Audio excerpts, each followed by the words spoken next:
Hello, my name is Jessica DeBrune and I will be presenting on spirituality and disability. Bullock defines spirituality as multidimensional and complex.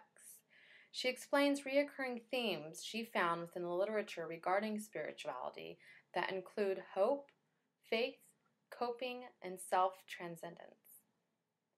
The concept of being spiritual while disabled is often thought of as non-existent by modern society. As occupational therapists, we must devote a practice to linking disability and spirituality. If a disability prevents a person from participation in purposeful and meaningful occupations, then how will spirituality present itself in persons with a disability? I will highlight how spirituality is essential in the occupational therapy profession and why disabled persons desire spiritual growth during rehabilitation. Participation in meaningful and purposeful occupations promote well-being. Participating in purposeful and meaningful occupations is the most authentic human experience a person could have. It is through these experiences, these raw, ordinary, everyday moments, that spirituality is achieved. Bullock reminds occupational therapy practitioners that the notion of spirituality being accomplished through occupations has not always been recognized by the American Occupational Therapy Association until recently. The AOTA explains spirituality as a fundamental orientation. Bullock states that this notion of spirituality as a fundamental orientation evokes an understanding of spirituality as the deepest and most central kind of meaning a person experiences. Engagement in occupation is fundamental to life because it is through the active transaction with people, places, and things in an environment that people develop a sense of competence and self-efficacy. This contributes to identity and creating meaning in life. The concept of spirituality, promoting health and well-being, influenced the foundation of occupational therapy. Schultz reflects upon our profession's neglect of addressing spirituality through the use of occupations by reminding us that individuals with disability continue to feel disconnected from spirituality.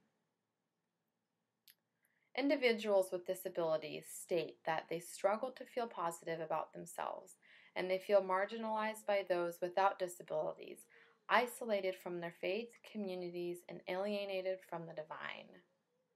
People with physical disabilities are often limited in their ability to perform certain tasks. What becomes more important is healing the whole person through including the spiritual dimension in therapy, rather than focusing primarily, and at times unrealistically, on promoting physical independence.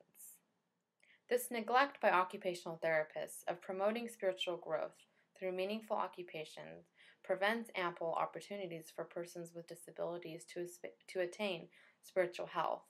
No matter how insignificant an occupation may seem to a practitioner, it is vital for every person, especially persons with disabilities, to be provided with the opportunity to participate in purposeful and meaningful occupations. Pelequin suggests we use the art of practice model to attain this.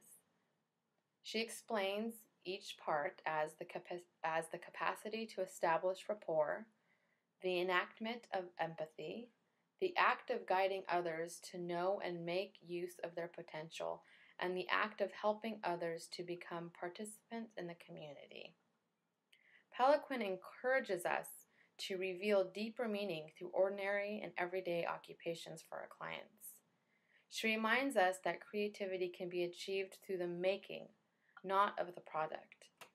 It is an art to notice that the process contains the meaning that will lead the spiritual moments during occupational participation. Hasselkus reflects this by stating, "It is through daily occupation that the power of creation and creativity are revealed." I have shown that combining meaningful and purposeful occupations during a disabled person's rehabilitation through the use of the art of practice we can promote spiritual health, growth, and well-being. Billock states, occupational therapy holds a unique opportunity to help clients restore meaning to their lives. She explains this as a vitally important and essentially spiritual task. We are truly privileged as a profession to have the opportunity to influence spiritual health and well-being of our clients in a balanced and wholesome approach. Thank you.